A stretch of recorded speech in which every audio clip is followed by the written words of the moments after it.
আজ এই মহান দিবসে আপনাদের সামনে এই বক্তব্য রাখার পর থেকেই আমরা আমাদের সর্বশেষ এবং সবচেয়ে গুরুত্বপূর্ণ অধ্যায়ে প্রবেশ করব।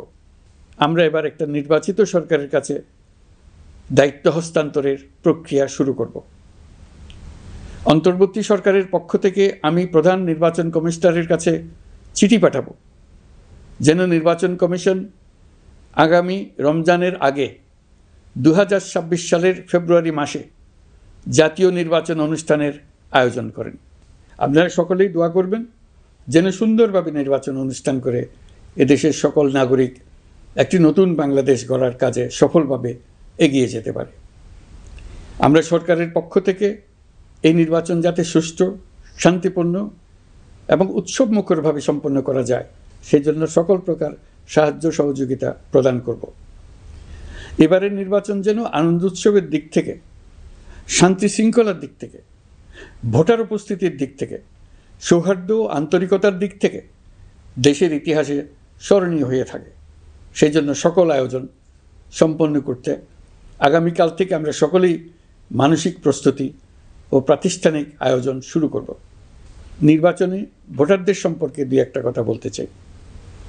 এবার আমরা প্রবাসী ভোটারদের ভোট দেওয়ার আয়োজন নিশ্চিত করতে চাই।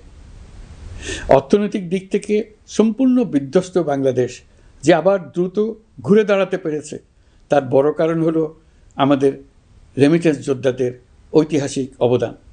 নির্বাচনে তাদের অংশগ্রহণ নিশ্চিত করার জন্য নির্বাচন কমিশন প্রস্তুতি নিচ্ছে। নারী ভোটাররা যেন দেশের সর্বত্র নির্দ্বিধায় আনন্দোৎসাহ সহকারে তাদের ভোট দিতে পারে এটা নিশ্চিত করতে চাই। এবার যেন কেন্দ্রে কেন্দ্রে নারী ভোটারদের ঢল নামে, আমরা সেই লক্ষ্যে সমস্ত ব্যবস্থা গ্রহণ করব। দেশের মানুষের ভোটাধিকার কেড়ে নেবার কারণে গত 15 বছর ধরে নাগরিকবৃন্দ ভোট দিতে পারেনি। এবারের নির্বাচনে আমরা আমাদের বকেয়া আনন্দসহ মহা আনন্দে ভোট দিতে চাই।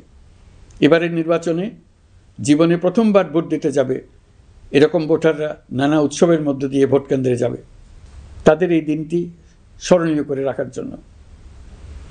এর মধ্যে নতুন নারী ভোটার থাকবে, নতুন পুরুষ ভোটার থাকবে, এর মধ্যে এমন ভোটার থাকবে যারা 15 বছর আগে থেকেই ভোট দিতে পারত কিন্তু জীবনে একবারও ভোট দিতে পারেনি।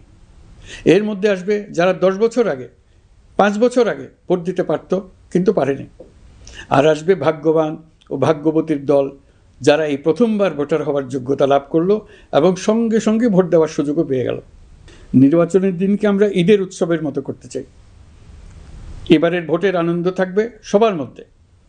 আপনারা সবাই বাচ্চা কাচ্চাদের নিয়ে ভোট কেন্দ্রে যাবেন।